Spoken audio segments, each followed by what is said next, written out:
Hello everybody. सो क्या आप महाराष्ट्र से एमबीए डिग्री परस्यू करना चाहते हो और ये सोच रहे हो कि आखिर ये मास्टर्स ऑफ बिजनेस एडमिनिस्ट्रेशन कैसे हो सकता है?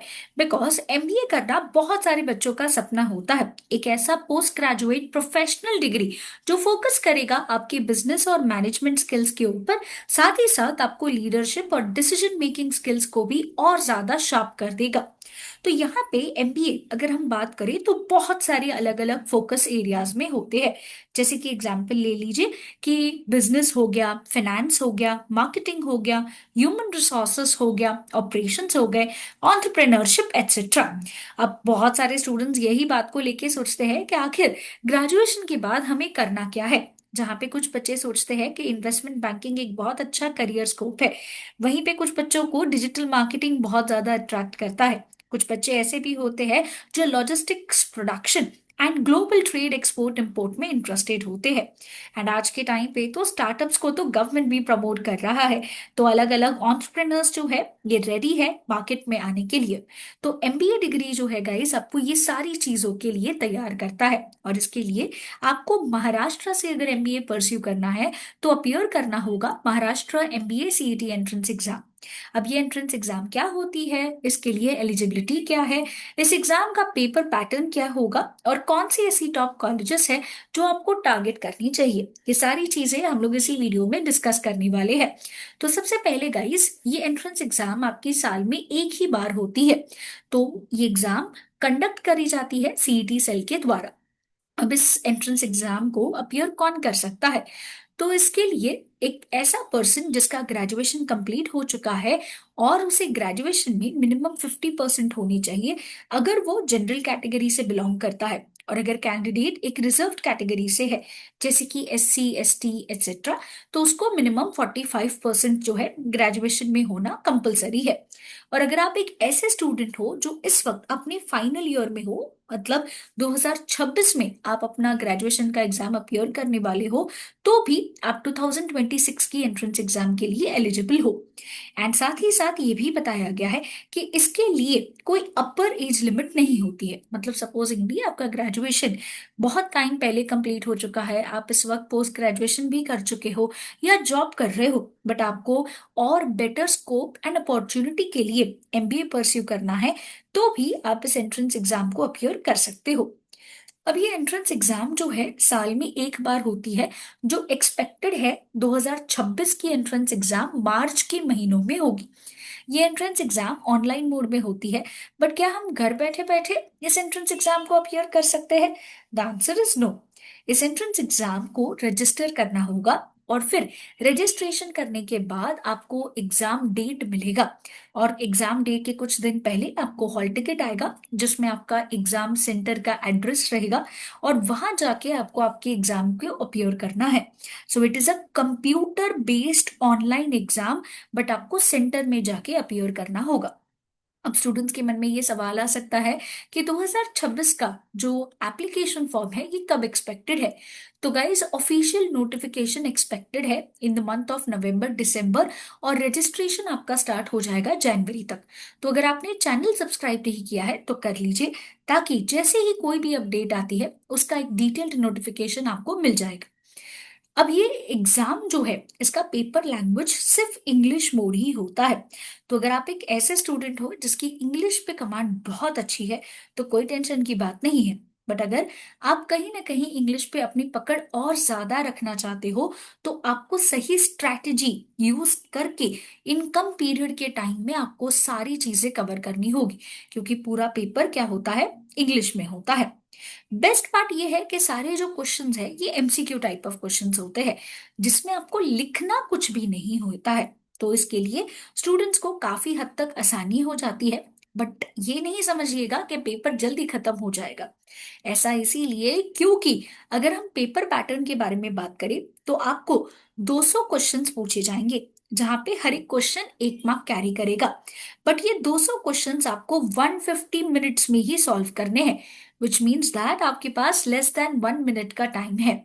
अब सोचिए कि ये सारी चीजें आपको इतने कम टाइम में करनी है, तो एमसीक्यू बेस्ड है तो कंफ्यूजिंग ऑप्शंस भी हो सकते हैं।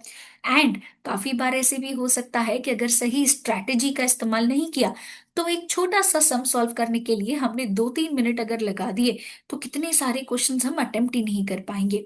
इसीलिए सही स्ट्रैटेजी, सही ट्रिक्स के साथ पढ़ना बहुत ज्यादा जरूरी होता है कि कम समय में आप ज्यादा से ज्यादा चीजें कैसे स्मार्टली सॉल्व कर सको। यहाँ पे पूरा का पूरा जो पेपर है उसमें आपका कंसेप्ट भी टेस्ट किया जाता है, साथ ही साथ आप कितने स्मार्टली चीजों को हैंडल करते हो, प्रेशर को हैंडल करते हो, और कैसे टेक्निक्स यूज करके बड़े बड़े प्रॉब्लम्स कम समय में सॉल्व कर लेते हो। ये सारी चीजें क्या करी जाएंगी, टेस्ट करी जाएंगी। नेगेटिव मार्किंग नहीं होता है इसमें। इसीलिए आपको ध्यान में रखना है कि आप कोई भी पेपर में कोई भी क्वेश्चन जो है अनअटेम्प्टेड नहीं छोड़ रहे हो, आपको सारे क्वेश्चन के आंसर्स मार्क करके ही आने हैं। उसके बाद नेक्स्ट अगर मैं बात करूं कि आपका ये जो एग्जाम है इसमें टोटल कितने सब्जेक्ट्स होते हैं, पर्टिकुलरली देखिए आपका पेपर 200 मार्क्स का है जिसमें आपको 4 सब्जेक्ट आएंगे। लॉजिकल रीजनिंग से 75 क्वेश्चन आएंगे, एब्स्ट्रैक्ट रीजनिंग से 25 क्वेश्चन, क्वांटिटेटिव एप्टीट्यूड से 50 questions, and verbal ability and reading comprehension से आपको टोटल 50 क्वेश्चंस पूछे जाते हैं। तो ये हो गया पूरा पेपर आपका 200 मार्क्स का, जहां पे हर एक क्वेश्चन आपका 1 मार्क कैरी करेगा और नेगेटिव मार्किंग नहीं होती है। अब देखिए पेपर कम टाइम में सॉल्व करने के लिए स्किल्स चाहिए, और वही स्किल्स जो है आपको काम आएंगी और आपके ड्रीम कॉलेज में आपको लेके जाएंगी। क्योंकि अगर आप एक ऐसे स्टूडेंट हो जो एमबीए के थ्रू ही अपना करियर बनाना चाहते हो तो आइडियली आपका ये जो गोल है ये टॉप 10 कॉलेजेस का ही होना चाहिए। जहाँ पे नंबर 1 कॉलेज आता है Jamnalal Bajaj institute of management studies, that is JBIMS, जो मुंबई में है। और उसका कट ऑफ जो है गाइस जाता है 99.9 प्लस परसेंटाइल। मतलब आप टॉप के स्टूडेंट्स में होने चाहिए अगर आपको इस एडमिशन, इस पर्टिकुलर कॉलेज में एडमिशन चाहिए तो। उसके बाद आता है सिडनम कॉलेज मुंबई, जहाँ पे अगर कट ऑफ देखा जाए तो 99.8 प्लस परसेंटाइल हो जाएगा। वेलिंकर्स का 99.5 परसेंटाइल।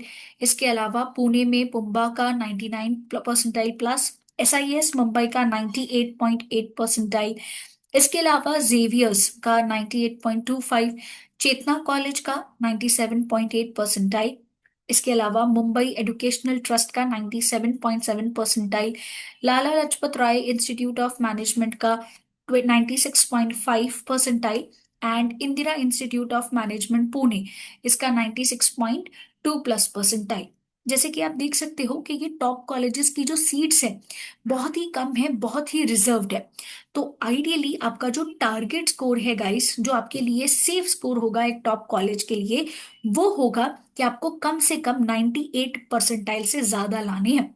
बिकॉज हर साल कम से कम 2 लाख बच्चे एमबीए सीईटी एंट्रेंस एग्जाम के लिए अपीयर करते हैं। तो आपको ध्यान में रखना है कि आप एक अच्छा परसेंटाइल लेके आओ ताकि आप इन कॉलेजेस में पढ़ के अपना करियर जो है ये अच्छे से बना सको। और इसी के लिए आपको बी एडुकेयर पूरा का पूरा सपोर्ट करेगा, starting from the preparation of exam, फिर रजिस्ट्रेशन की गाइडेंस से लेकर के जब आपका एग्जाम होगा, उसके बाद जब आपका रिजल्ट आ जाएगा तो ऑनलाइन कैप राउंड जहाँ पे आपको कॉलेजेस फिल करने हैं, सारे प्रेफरेंस लिस्ट अच्छे से डालने हैं, डॉक्यूमेंट सबमिशन का गाइडेंस, तब तक जब तक आपका एडमिशन आपके ड्रीम कॉलेज में नहीं हो जाता। तो ये पूरा एडमिशन प्रोसीजर में हम आपके साथ रहेंगे, और इसीलिए बिना कोई देरी से आपको अपनी प्रिपरेशन स्टार्ट कर देनी है।